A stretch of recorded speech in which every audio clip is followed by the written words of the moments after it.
लोग डिस्कस करने वाले हैं रिप्रोडक्शन के बारे में, है ना।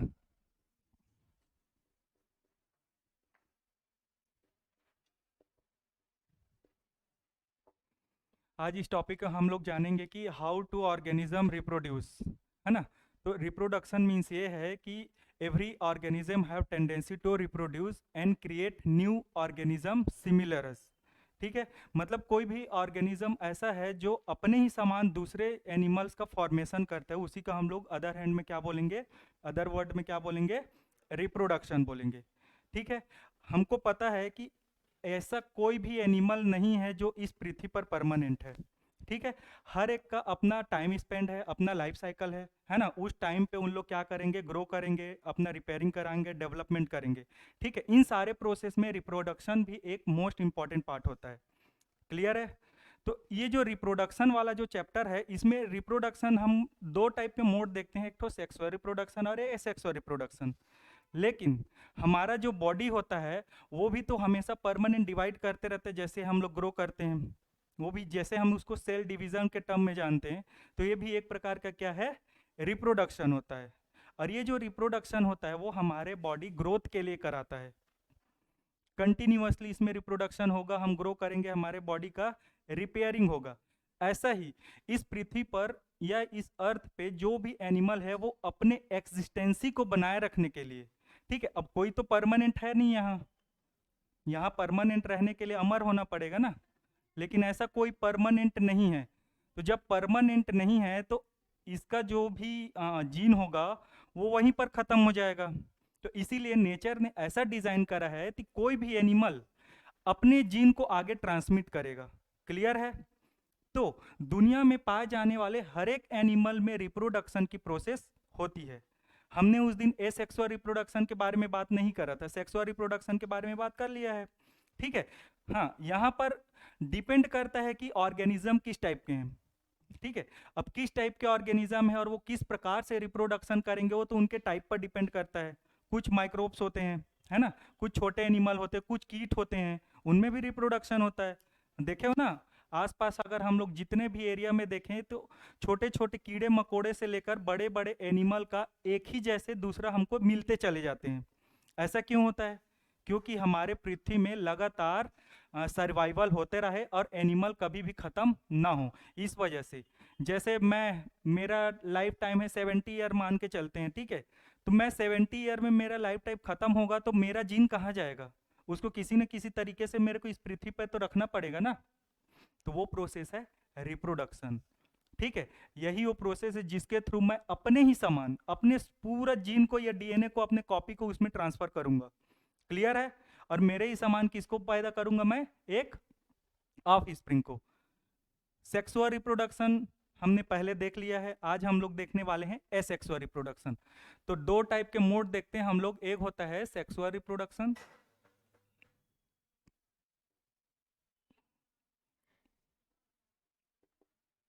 और सेकंड होता है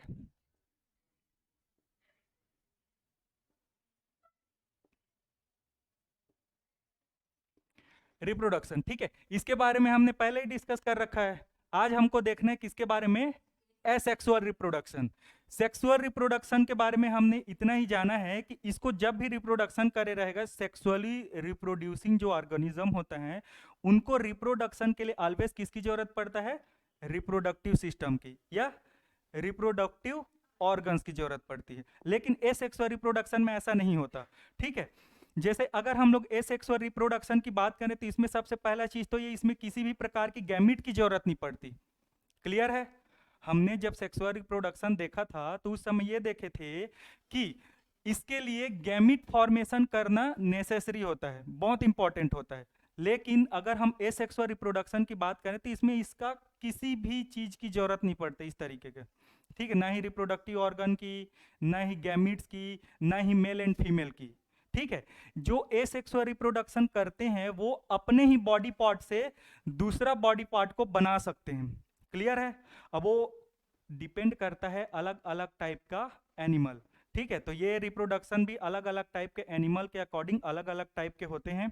ठीक है, तो ये जो एसेक्सुअल रिप्रोडक्शन होता है वो फास्टेस्ट रिप्रोडक्शन प्रोसेस है है ना, मतलब तेजी से होने वाले, इसमें बहुत ज्यादा समय नहीं लगता, है ना, और ये एजेटिव कॉपी बनाते हैं। क्लियर है? एसेक्सुअल रिप्रोडक्शन के थ्रू जो भी ऑर्गेनिज्म रिप्रोडक्शन करते हैं वो अपना सेम कॉपी बनाते हैं। हम इंसानों में ऐसा नहीं होता, जो सेक्सुअली रिप्रोड्यूसिंग होता है उसमें ऐसा नहीं होता, हम एज इट इज नहीं रहते, मतलब हम अपना फोटोकॉपी नहीं बना सकते। ठीक है, हमारे जैसे कुछ कैरेक्टर रहेंगे उसमें, लेकिन कुछ एक और बाहरी फैक्टर आ रहा है ना, जैसे हम लोग, हमारा फीमेल पार्टनर होता है, तो फीमेल पार्टनर से भी तो कुछ कैरेक्टर आ रहे हैं ना, तो उसमें हमारा मिक्सअप आता है। लेकिन ए सेक्सुअल रिप्रोडक्शन में ऐसा नहीं होता, ये वाला रिप्रोडक्शन में एज इट इज कॉपी बनता है। तो चलो देखते हैं कि करके ए सेक्सुअल रिप्रोडक्शन कितने टाइप्स के होते हैं और वो कैसे कैसे काम करते हैं, है ना।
चलो ध्यान दो इधर। ठीक है, अगर हम लोग एसेक्सुअल रिप्रोडक्शन की बात करते हैं तो इतने टाइप के अपन को क्या देखने को मिलता है, एसेक्सुअल रिप्रोडक्शन का मोड दिखते हैं, है ना, तरीके दिखते हैं। जैसे कुछ एनिमल ऐसे होते हैं जो कि फीजियन, ठीक है, फीजियन के थ्रू क्या करते हैं, अपना अपने ही समान मतलब डॉटर ऑर्गेनिज्म का फॉर्मेशन करते हैं, है ना। वैसे ही हम बात करें, कुछ एनिमल ऐसे होते हैं जो कि फ्रेगमेंटेशन की प्रोसेस यूज करते हैं, कुछ एनिमल ऐसे होते हैं जो बडिंग की प्रोसेस यूज करते हैं, ठीक है, कुछ एनिमल ऐसे होते हैं जिनमें रीजनरेशन की पावर बहुत ज्यादा होती है, हाई पावर ऑफ रीजनरेशन होता है। ठीक है, मतलब उसके किसी भी बॉडी पार्ट को अगर हम लोग कट कर दें तो रीजनरेट कर लेगा। क्लियर है? वैसे ही हम लोग एक और देखते हैं, वेजिटेटिव प्रोपेगेशन, है ना। वेजिटेटिवली जैसे हम अगर प्लांट प्लांट की बात करें तो उसका देखना, लीफ कहीं गिर जाता है तो कई प्लांट ऐसे होते हैं जो उसी लीफ से नया पौधे को बना देते हैं। स्टेम कहीं हम स्टेम को ही लगा दे तो उसी स्टेम से एक नया पौधे का फॉर्मेशन हो जाता है ना। तो ये सारा चीज किसके कैटेगरी में आता है, वेजिटेटिव प्रोपेगेशन। साथ ही साथ होता है कि स्पोर फॉर्मेशन, कुछ प्लांट्स ऐसे होते हैं जो एसेक्सुअल रिप्रोडक्शन के लिए स्पोर का फॉर्मेशन करते हैं, जैसे पोलन ग्रेन वगैरह होता है ना, वैसे ही इन लोग क्या करते हैं, स्पोर का फॉर्मेशन करते हैं। क्लियर है? ठीक है, और लास्ट है टिश्यू कल्चर। ये टिश्यू कल्चर में हम लोग क्या करते हैं, आर्टिफिशियली टिश्यू को लेते हैं, ठीक है, और फिर से उससे हम लोग न्यू ऑर्गेनिज्म का फॉर्मेशन करते हैं। क्लियर है? चलो तो एक एक करके डिस्कस करते हैं हम लोग। जैसे फिजियन, हम लोग फिजियन को फिर से दो भाग में डिवाइड करते हैं। एक होता है बाइनरी फिजियन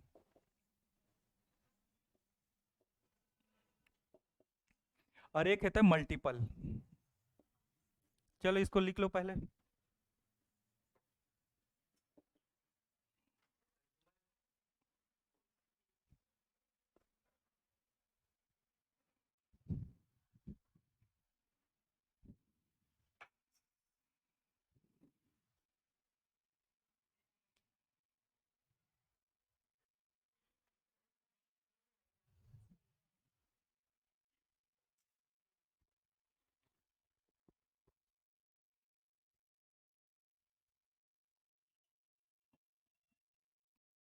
मैं इरेज कर दूंगा, जल्दी से बना लो।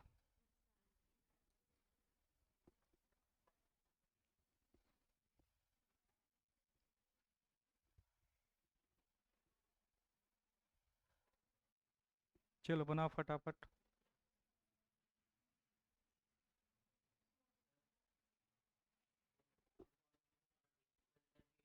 स्पोर ये, हाँ, इसी का कंटिन्यूएशन में है, जगह नहीं था तो मैंने ऐसे कर दिया, इसी कंटिन्यूएशन में बना लो।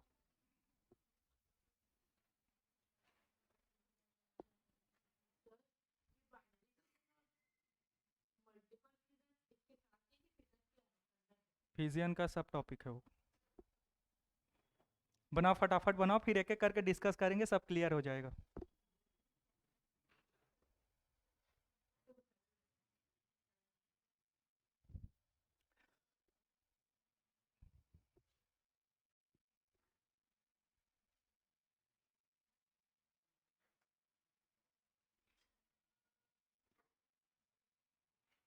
एक बार में पढ़ो और फटाफट लिखो इसको।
हो गया।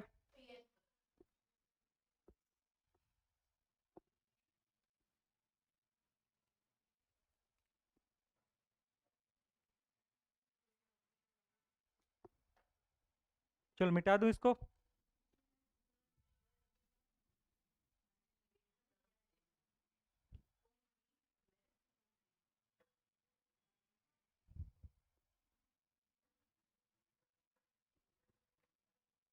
कौन सा वाली लाइट बहुत तेज लग रही है? अच्छा।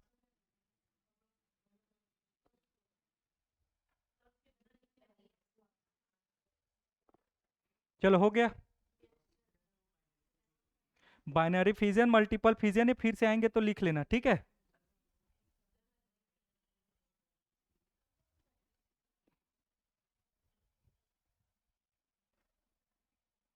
चलो इन सारे टॉपिक में से हम लोग अब एक एक करके स्टार्ट करते हैं। सबसे पहले देखते हैं बाइनरी फिजियन।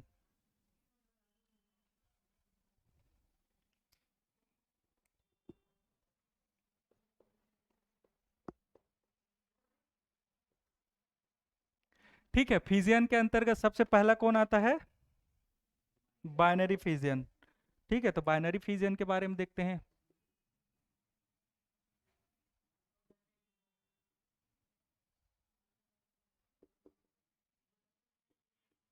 ठीक है, चलो ध्यान से सुनो अब इधर।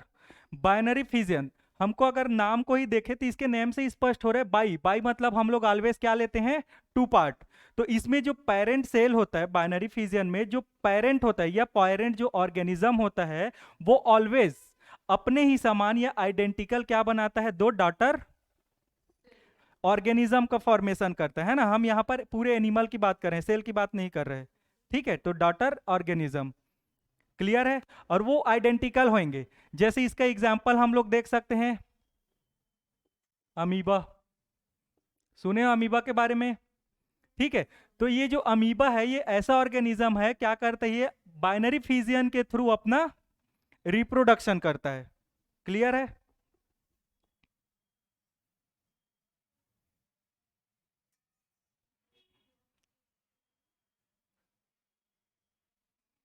ये है अमीबा, है ना? अमीबा के बारे में जानते हो ना?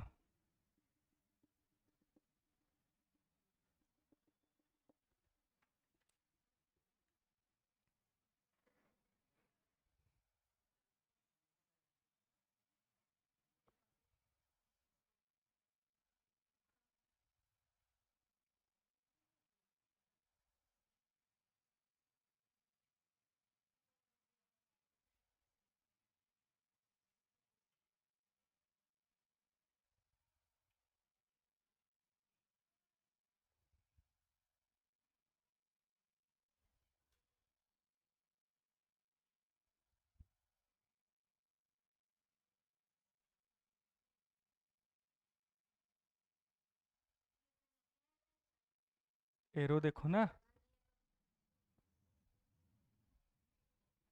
अरे स्टूडेंट लोग इतने गधी कैसे हो सकते हो, मेरे को समझ नहीं आता।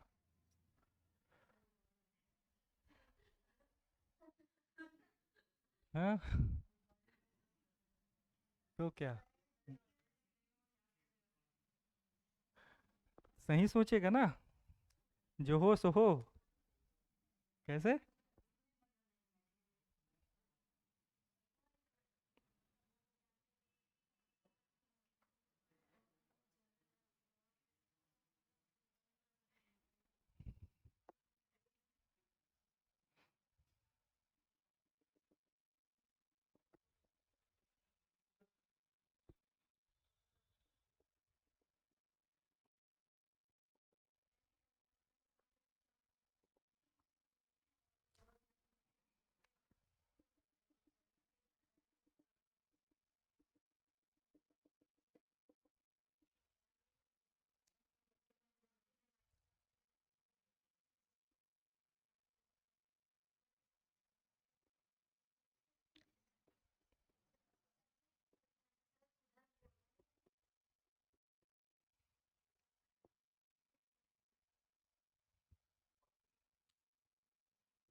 हाँ, बनाओ।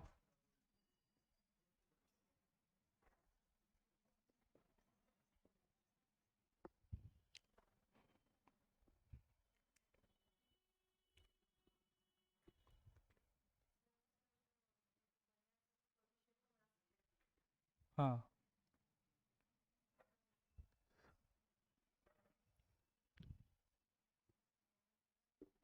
चलो एक बार समझ लो पहले, फिर बनाते रहना आराम से। हम बात करते हैं बाइनरी फिजन की। तो बाइनरी फिजन में हम लोग हमेशा जानते हैं, जब भी बाई वर्ड यूज होता है तो हम समझते हैं कि हाँ, यहाँ पर कुछ भी जो भी प्रोडक्ट बनेगा वो दो बनेगा। क्लियर है? तो अगर हम लोग अमीबा में बाइनरी फिजन की पूरी प्रोसेस को देखेंगे, ठीक है, आप जानते हो अमीबा का कोई साइज शेप होता नहीं है, ठीक है, वो किसी भी शेप में होता है। लेकिन अमीबा का एक कैरेक्टर है कि वो हमेशा क्या बनाते जाता है? स्यूडोपोडिया बनाते जाता है, ठीक है, जिसके पास अपना न्यूक्लियस होता है, साइटोप्लाज्म होता है। क्लियर है? अब ये जो अमीबा होता है वो सीडोपोडिया के बाद क्या करने लगता है? इलोंगेशन करने लगता है। सबसे पहले ये अपने न्यूक्लियस को डिवीजन करता है, क्योंकि अगर दो डॉटर सेल का फॉर्मेशन करना है या दो डॉटर ऑर्गेनिज्म का फॉर्मेशन करना है, तो सबसे पहले अपन को क्या करना पड़ेगा? न्यूक्लियस को डबल करना पड़ेगा। ठीक है, जैसे ही न्यूक्लियस डबल हो जाएगा तो यहां पर देखो एक क्या बनने लगेगा? नोड्स बनने लगेगा, है ना? खांच बनने लगता है। ये जो खांच है वो शो करता है कि अब जैसे ही न्यूक्लियस दो भाग में डिवाइड हो गए, यहां पर देख सकते हो ये जो न्यूक्लियस है अपने अपने साइड में चले गए, तो अब यहां पर क्या करना पड़ेगा? साइटोप्लाज्म को भी डिवाइड करना पड़ेगा, क्योंकि यहां से केवल और केवल न्यूक्लियस को हमको डबल नहीं करना है। किसको और डबल करना है? साइटोप्लाज्म को भी डबल करना है, क्योंकि जितना भी प्रोसेस होना है इसके बॉडी के अंदर वो किस में चलेगा? साइटोप्लाज्म में चलेगा। ठीक है, तो ये वाला नंबर में आप देख सकते हो यहां पर क्या हो रहा है? साइटोप्लाज्म का डिवीजन हो रहा है ना? और फाइनली हमको क्या मिलता है? आइडेंटिकल न्यू ऑर्गेनिज्म मिलता है। ठीक है, ऐसा ही लेइसमानिया करके एक एनिमल होता है, ठीक है, जो वो भी प्रोटोजोअन ही है। वो भी क्या करता है? बाई बाइनरी फिजन अपना रिप्रोडक्शन करता है। ठीक है, सुने हो कभी लाइसमानिया? वो भी एक प्रोटोजोअन होते हैं, ठीक है, पैरासाइट। चलो इसको बना लो। ये वाला होगा साइटोप्लाज्म इसका।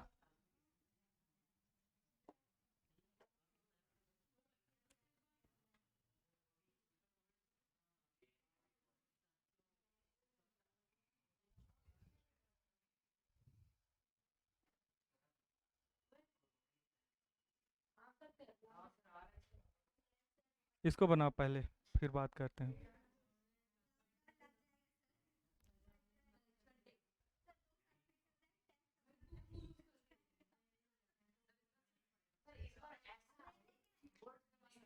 इसको बनाओ पहले।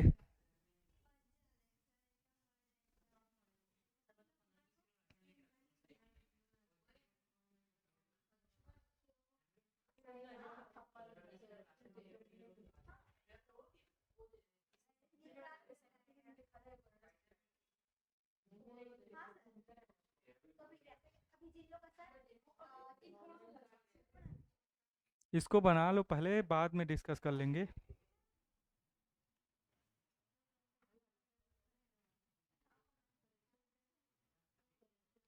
ये तुम एरो जैसे जा रहा है ना, एक लाइन में भी बना सकते हो, स्पेस कम था इस वजह से मैंने इसको ऐसे घुमा दिया। बहुत बढ़िया।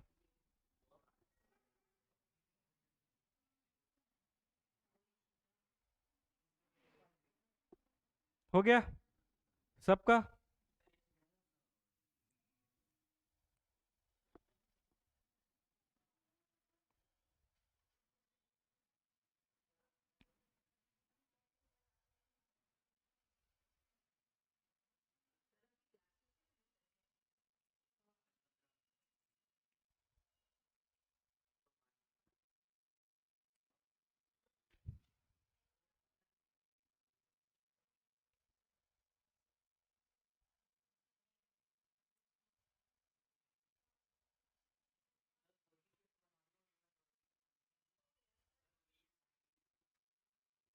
हो गया, चलो बाद में बनाना, अब आगे बढ़ते हैं।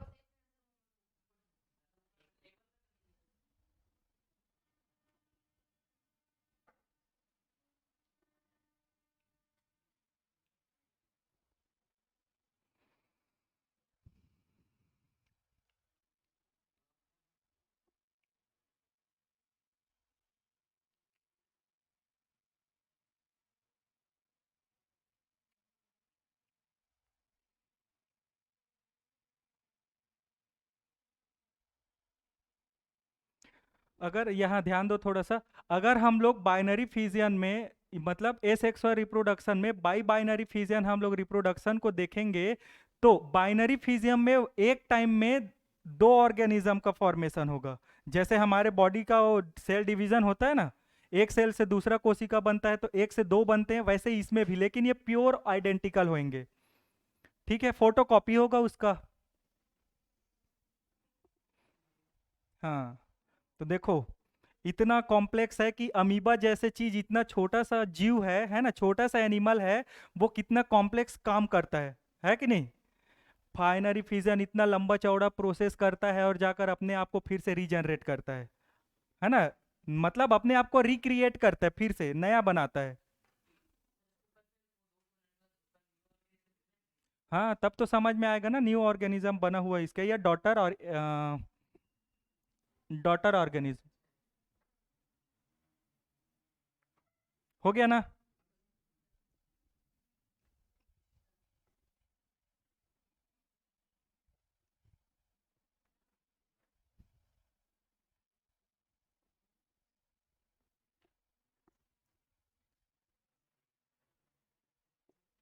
चलो सेकंड है इसका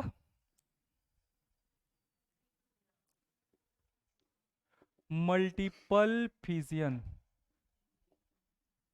ठीक है। बाइनरी फिजियन हम लोग अभी चल रहे हैं फिजियन में ही, फिजियन का ही सेकेंड टाइप है मल्टीपल फिजियन। अब इसमें हम अगर नेम को ही देखें इसका, तो क्या पता चल रहा है अपन को कि एक टाइम में मल्टीपल, एक से अधिक ऑर्गेनिज्म फॉर्म हो सकते हैं, ठीक है। यहां पर इसका जो न्यूक्लियस होता है एक टाइम में अनेक छोटे छोटे पीसेस में टूट जाते हैं, और वो सारा पीसेस क्या करता है, एक बारी में बहुत सारे अपने ही समान आइडेंटिकल ऑर्गेनिज्म को फॉर्म करता है। जैसे एग्जांपल में हम देख सकते हैं प्लाज्मोडियम, सुने हो?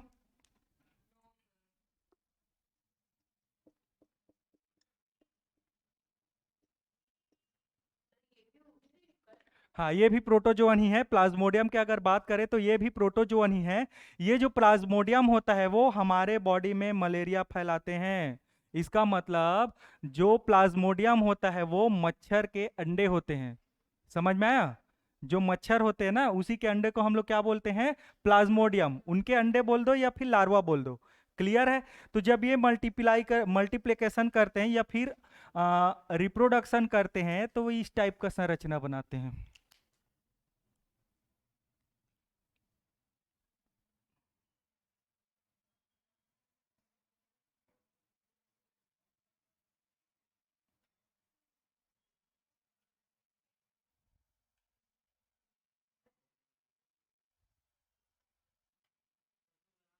हम्म।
चलो देखो, अगर हम लोग प्लाज्मोडियम में मल्टीपल फिजियन की बात करें तो इसमें क्या होता है? एक प्रोटेक्टिव कवर होता है, ठीक है, एक पाउच जैसे संरचना होता है। क्लियर? उस पाउच के अंदर में बहुत सारे छोटे छोटे क्या पाए जाएंगे? लार्वा पाए जाते हैं, ठीक है ना? उसके पास अपना न्यूक्लियस होता है। ये पाउच के अंदर में क्या होता है? पैक्ड होते हैं। लेकिन जब कभी ये जो पाउच होता है रप्चर होता है, फूट जाता है, तो ये सारी चीजें क्या हो जाती हैं? बाहर आने लगते हैं। और इन यहीं से क्या बनने लगते हैं? छोटे छोटे दूसरे मच्छर लोग बनने लगते हैं। क्लियर है? हाँ। प्लाज्मोडियम प्लाज्मोडियम ही है जो मलेरिया का वाहक है। मतलब मलेरिया मलेरिया जो डिजीज होता है हमारे ऊपर में उसको फैलाने का काम करता है। क्लियर है? प्लाज्मोडियम। अमीबा के बारे में सब जानते हो ना? अमीबा के बारे में सब जानते हो, है ना? वैसे ही लेशमानिया भी प्रोटोजोअन है और प्लाज्मोडियम भी। इसका मतलब हम कह सकते हैं कि जो प्रोटोजोअन होता है वो ज्यादातर जो फिजियन होता है इस मेथड के द्वारा अपना क्या करते हैं? रिप्रोडक्शन करते हैं। क्लियर है? बना लिया इसको? फटाफट बना लिया करो ना साथ साथ में।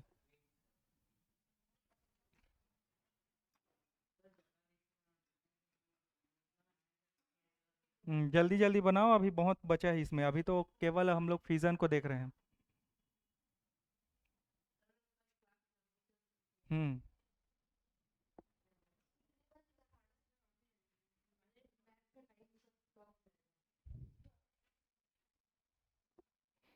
चलो फटाफट बना लो।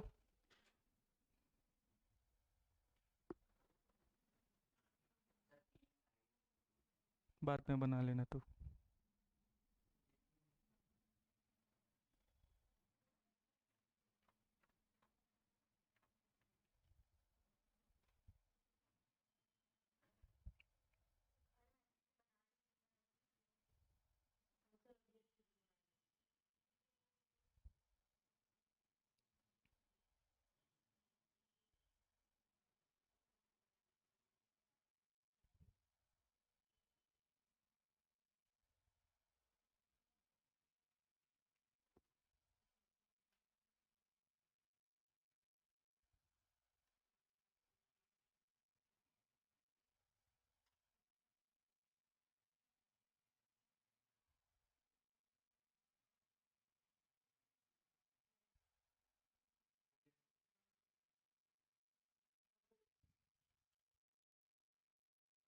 इधर तो हो गया है ना?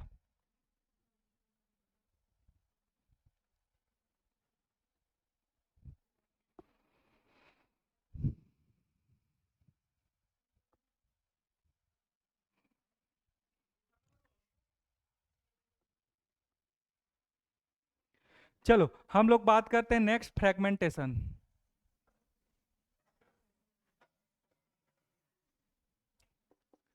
ठीक है, अगर हम लोग फ्रेगमेंटेशन की बात करेंगे तो ये जो फ्रेगमेंटेशन होता है, अगर हम लोग टर्म को देखें, फ्रेगमेंटेशन टर्म को देखें, तो हमको पहले क्या मिलता है? फ्रेगमेंट्स। क्या मिलता है अपने को? फ्रेगमेंट्स। इसका मतलब ये है कि जो भी एनिमल फ्रेगमेंटेशन की प्रोसेस से अपना रिप्रोडक्शन करते हैं, वो अपने एक छोटे से पीस से भी अपने ही समान नए ऑर्गेनिज्म को फॉर्म कर सकते हैं। ठीक है, ये कुछ कुछ बाइनरी फिजियन का जो मल्टीपल फिजियन है उसी के समान होता है, जिसमें वन टाइम में मल्टीपल ऑर्गेनिज्म का फॉर्मेशन होता है। क्लियर है? कौन से प्रोसेस में? फ्रेगमेंटेशन में। इसका मतलब हम कोई एक एनिमल है, मान के चलो किसी भी एनिमल को हम लोग छोटे छोटे पीस में फ्रेगमेंट अलग अलग कर देते हैं। ठीक है, तो इसमें कैपेसिटी होता है कि इसके हर एक पीस से, हर एक फ्रेगमेंट से एक न्यू ऑर्गेनिज्म का फॉर्मेशन हो सकता है। क्लियर है? चलो, फ्रेगमेंटेशन के बाद नेक्स्ट होता है बडिंग।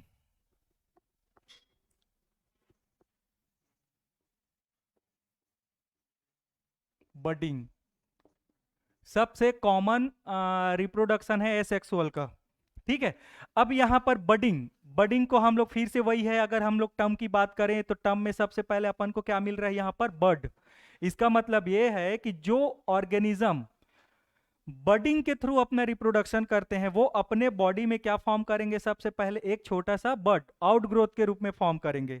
ठीक है, जैसे कुछ चीज का आउटग्रोथ होता है ना, जैसे मेरा एक उंगली है, हाँ, ऋतिक रोशन का देखे हो ना, यहाँ पर उंगली के पास एक और उंगली निकल गया है ऐसे। ठीक है ना? तो वैसे ही हम इन हम बात कर रहे हैं इनवर्टिब्रेट्स, है ना, जो कि एसेक्सुअल रिप्रोडक्शन करते हैं, उनकी बात कर रहे हैं। जस्ट मैं एग्जांपल दे रहा हूं उसको। ठीक है, तो इसमें बडिंग के हम लोग एग्जांपल में अगर देखें तो हाइड्रा। ठीक है,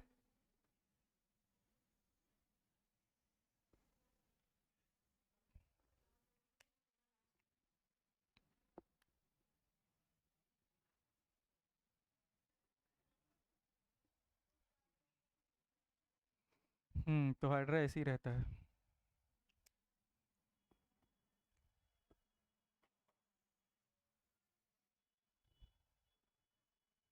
यहाँ एक छोटा सा बड बनेगा ऐसे।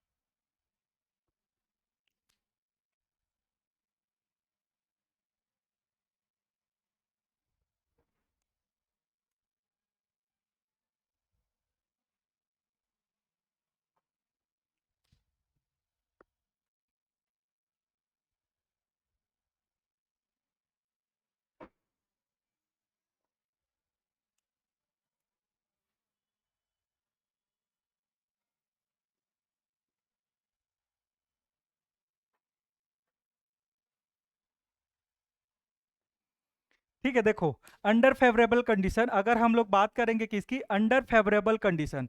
अगर इन्वायरमेंट में सब चीज सही चल रहा है ना, तो ये जो हाइड्रा एनिमल होता है वो क्या करता है? अपने बॉडी में एक आउटग्रोथ बनाता है। क्लियर है? ये जो आउटग्रोथ होता है धीरे धीरे ग्रो करता है। ठीक है, लेकिन जब लास्ट में इसका साइज इंक्रीज होने लगता है, तो ये अपने ही जो पेरेंट है उससे क्या करता है? डिटैच हो जाता है, अलग हो जाता है, और अलग होने के बाद इसी के समान एक दूसरा ऑर्गेनिज्म को बना देता है। ठीक है, तो इस टाइप का रीजनरेशन कौन करता है? हाइड्रा। ठीक है, हाइड्रा वो एनिमल है जो किसके थ्रू अपना रिप्रोडक्शन करता है? बडिंग। क्लियर है? चलो बना लिया इसको। अरे फटाफट बनाया करो ना, ऐसे में टाइम निकल जा रहा है।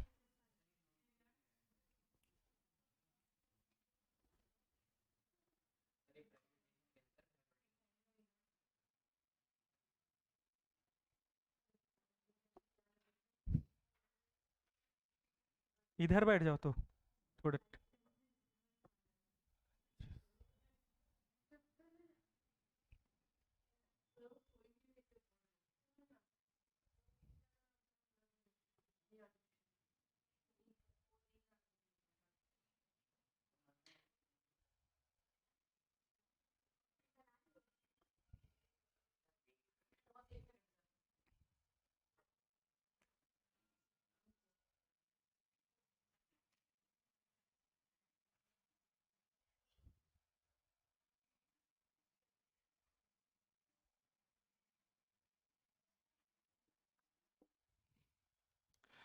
आउट ग्रोथ है या बर्ड फॉर्मेशन?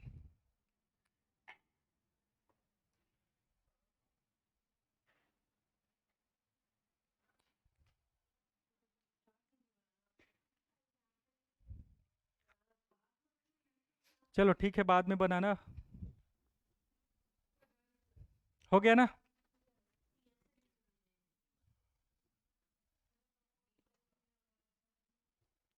चलो इसके आगे हम देखते हैं रीजनरेशन।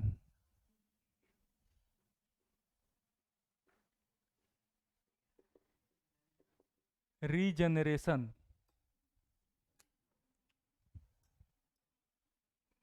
ये मिटा दूं ना? हो गया ना?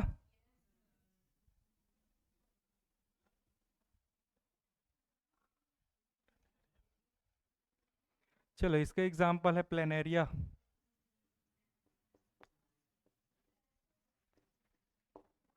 प्लेनेरिया, ठीक है। चलो रीजनरेशन की बात करें तो सुनो, इधर सुनो थोड़ा सा।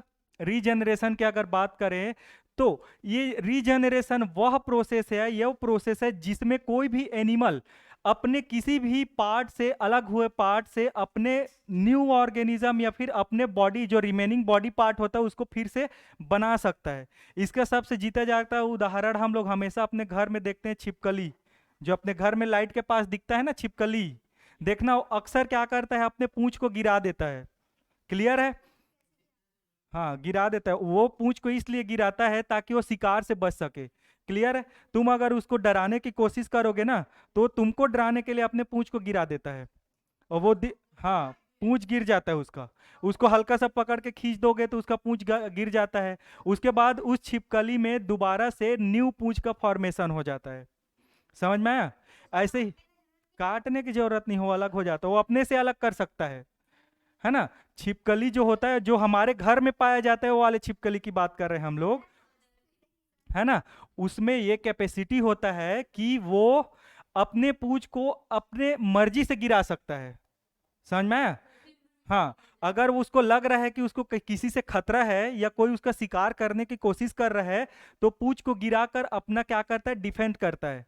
ताकि पूंछ वहां पर क्या ऐसे ऐसे करते रहेगा ना, तो कई बार डर जाते हैं उन लोग, जो शिकार करने वाले होते हैं ना, शिकारी, जो प्रीडेटर होते हैं, वो डर जाते हैं। इसी वजह से वो अपने डिफेंस मैकेनिज्म में यूज करता है उसको। ऐसे ही हमारे भी बॉडी में एक पार्ट है जिसमें सबसे ज्यादा हाई रीजनरेशन पावर होता है, जानते हो कौन है? लीवर। हमारा बॉडी, लीवर सुने हो ना, लीवर। हमारा लीवर ही एक ऐसा पार्ट है जिसको हम लोग काट के आधा भी कर दें तो वो अपना रीजनरेट कर सकता है, फिर से नया लीवर को बना सकता है। समझ में आया? तो ऐसा ही प्रोसेस को कुछ एनिमल भी फॉलो करते हैं, जैसे कि प्लेनेरिया। प्लेनेरिया एक ऐसा एनिमल है जिसको हम लोग कितने भी टुकड़े में काट दें, सही समझ में आया? मान के चलो ये प्लेनेरिया है, तो मैं इसको बीच से अलग अलग टुकड़े में काट दूंगा तो हर बॉडी पार्ट को बना सकता है। इसको अलग करूंगा, देखो इसका अपना तो हेड होगा एक ठो, ठीक है? तो अगर हेड को काट के अलग कर दिया जाए तो अपना पीछे वाले पार्ट को बना लेगा। अगर बीचों बीच को इसका मिडिल पीस को अलग करूं मैं, तो मिडिल पीस से पूंछ और उससे अपना हेड दोनों बना सकता है। और अगर इसके नीचे साइड को मैं अलग करूं तो वो अपना मिडिल पीस और हेड को बना सकता है। समझ में आया? तो हर चीज, उसमें बोन नहीं होता, ठीक है? ये माइक्रोब्स हैं। हाँ, इंडिया में है प्लेनेरिया, छोटा सा जीव है। वो हर जगह पाया जाता है, इंडिया की क्या बात है। छोटा जीव है, माइक्रोस्कोपिक जीव है।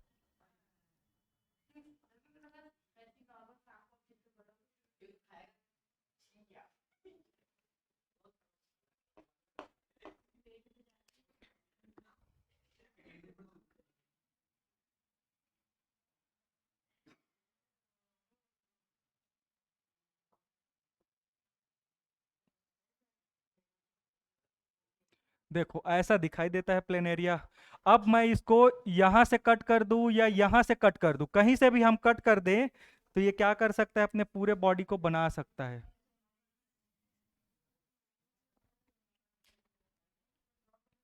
हाँ, ड्रॉ करते जाओ।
ठीक है, चलो देखो थोड़ा सा समझ लो, थोड़ा सा देखो। ये एक एनिमल है जिसको हम लोग क्या बोलते हैं, प्लेनेरिया। ये जो प्लेनेरिया है इसको हम 3 पीस में कट कर दिए। क्लियर है? हेड को अलग कर दिए, इसके मिडिल पीस को अलग कर दिए, इसके टेल साइड को अलग कर दिए। ठीक है, यहां देखो हमने सबको अलग अलग कर दिया। लेकिन इस प्लेनेरिया में ऐसा पावर होता है कि अगर हेड वाला पार्ट को अलग करें तो ये हेड तो इसके पास पहले से है ना, इसको यूटिलाइज करके अपना पूरा बॉडी पार्ट को बना सकता है। क्लियर है? ये यहां तक कि इसका जो मिडिल पीस है उसको भी हम अलग करेंगे तो ये अपना हेड और अपना टेल पार्ट को फिर से बना सकता है। समझ में आया? और इसका टेल वाले पार्ट को अगर हम लोग अलग करेंगे तो अपना मिडिल पीस और अपना हेड पीस को ये क्या कर सकते हैं, वापस से बना सकते हैं। ये प्लेनेरिया का क्या है, कैरेक्टर है, मेन कैरेक्टर है। मूवी वगैरह में देखते हो ना, कई ठो विलेन लोग ऐसे रहते हैं जिसको मार दो तो फिर से वो जुड़ जाते हैं। हाँ, कोई सा भी मूवी में देख लो, स्पाइडरमैन में भी देखे थे, रेत वाला एक ठो बना था ना। अच्छा, नहीं नहीं, वेनम की बात नहीं बोल रहा हूँ मैं, रेत वाला भी एक ठो बनता था। हाँ हाँ, तो उसमें क्या होता है, वो फिर से जुड़ के वापस से अपना वो को बना के अपने आप का पूरा बॉडी को बना सकता है। समझ में आया? तो ये पावर है, ये पावर हम ह्यूमन को मिल जाए तो सोचो क्या कर सकते हैं, है कि नहीं? हाँ, चलो इसको बना लिए। रीजनरेशन, ठीक है। क्या क्या देख लिए हम लोग अभी? फिजियन देख लिए, फ्रेगमेंटेशन देख लिए, बडिंग देख लिए, रीजनरेशन देख लिए। नेक्स्ट आता है वेजिटेटिव प्रोपेगेशन। इसको मिटा दूं ना, मिटा दूं?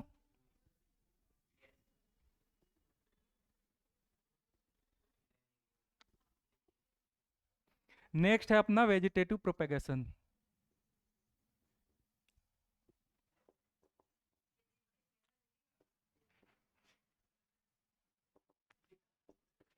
हम्म, अच्छा मेरे को, अब वेजिटेटिव प्रोपेगेशन ज्यादातर हम लोग किस में देखते हैं, प्लांट्स में देखते हैं। ठीक है, ये वेजिटेटिव प्रोपेगेशन को हम लोग दो कैटेगरी में डिवाइड कर सकते हैं, एक होता है नेचुरल और एक होता है आर्टिफिशियल। ठीक है, चलो समझ लो इसको।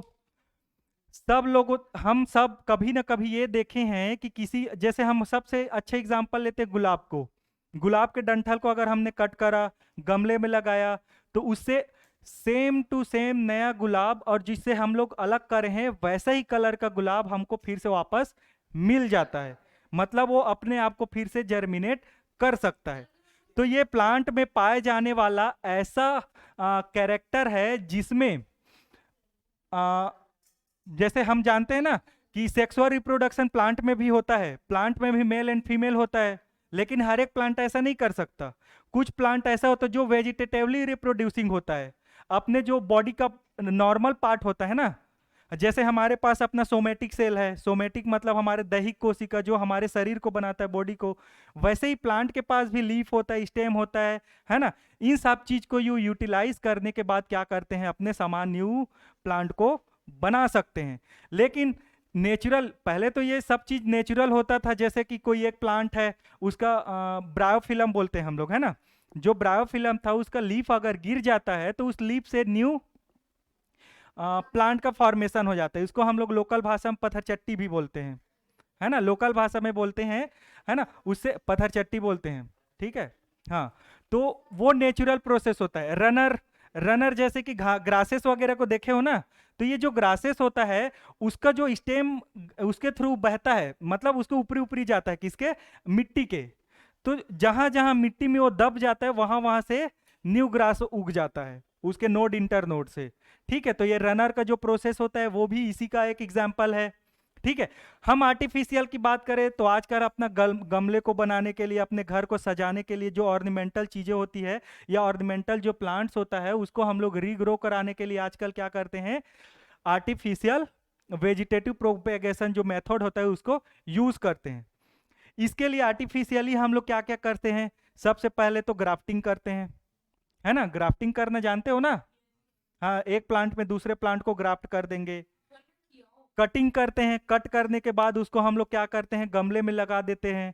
ठीक है, इसका मतलब ये है कि ये जो प्रोसेस होता है, हाँ, पोटैटो वगैरह का भी एग्जांपल देख सकते हो। पोटैटो को भी अगर हम लोग पीस पीस में काट दे तो उसके हर एक पीस से क्या निकल जाता है, न्यू हाँ, बहुत सारे ऐसे एग्जाम्पल हैं।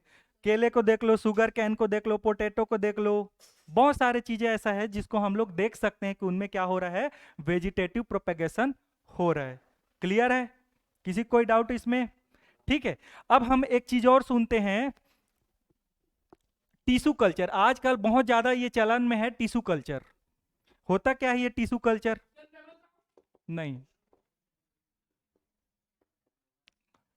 Tissue culture. ठीक है। अब यहां पर देखो, टिश्यू कल्चर में हम लोग अब वैज्ञानिक तरीके से कुछ चीजों, ये साइंटिफिकली हम लोग क्या करने लगे हैं, कुछ कुछ चीजों को आर्टिफिशियली ग्रो कराने लगे हैं। ठीक है। तो हमने किसी चीज को, जैसे मेरे को इसमें से किसी एक पार्ट को, ये मान के चलो कोई एनिमल है, तो इसके मैं किसी एक टिश्यू को क्या करूंगा, अलग कर दूंगा। क्लियर है? टिश्यू, टिश्यू नहीं जानते? हमारा जो सेल्स होता है ना, ग्रुप ऑफ सेल्स होता है। लिविंग्स में जो ग्रुप ऑफ सेल होता है उसी का हम लोग क्या बोलते हैं, टिश्यू बोलते हैं। ठीक है।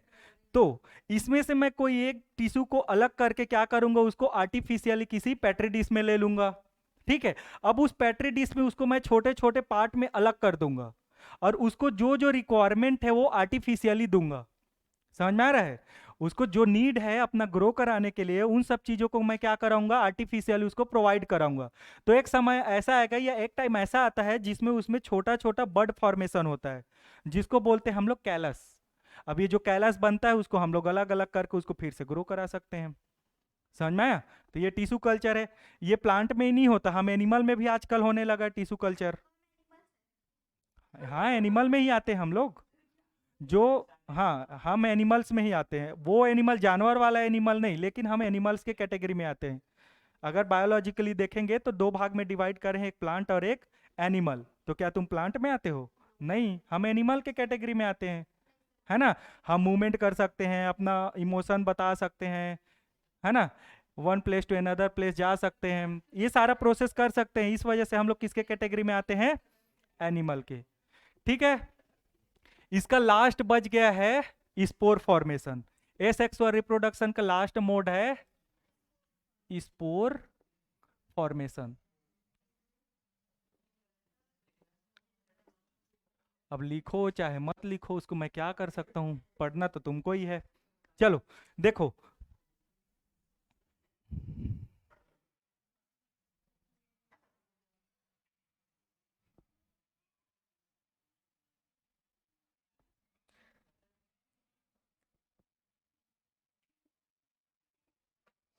ठीक है, देखो, हम अगर प्लांट की बात करें, प्लांट में कुछ चीज अगर जानते हो तो जैसे सीड का फॉर्मेशन होता है ना, सीड बनते देखे हो ना, पोलेन ग्रेन वगैरह बनता है। ठीक है। तो ये जो वेजिटेटिव, सॉरी, ये सेक्सुअल जो रिप्रोडक्शन करते हैं, उनमें से कुछ प्लांट ऐसे होते हैं जिनमें इस टाइप के स्पोर बल्ब का फॉर्मेशन होता है। क्लियर है? जैसे हम लोग लाइकेन वगैरह की बात करें, एग्जाम्पल में लेते हैं लाइकेन को, तो वो लाइकेन जो हमको किसके जैसे दिखाई देता है, साइवाल का मिक्सर होता है वो, है ना। फंजाई और शैवाल जो एल्गी होता है उसके मिक्सचर को हम लोग क्या बोलते हैं, लाइकेन।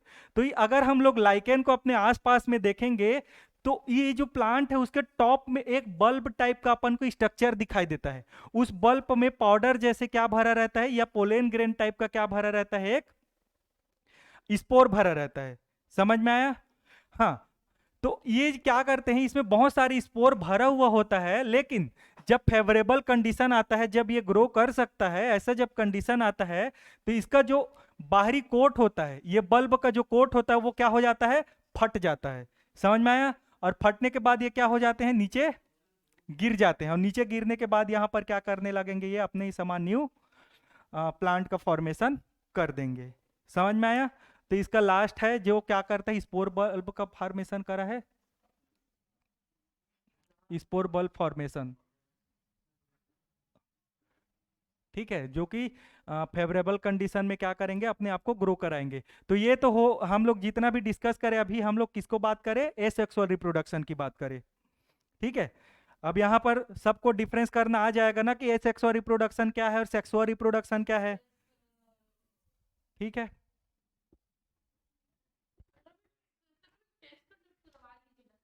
जाओ सर को बुला दो, बंद कर देंगे।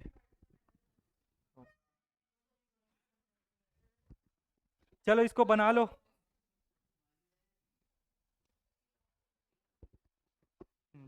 झुक के जाओ।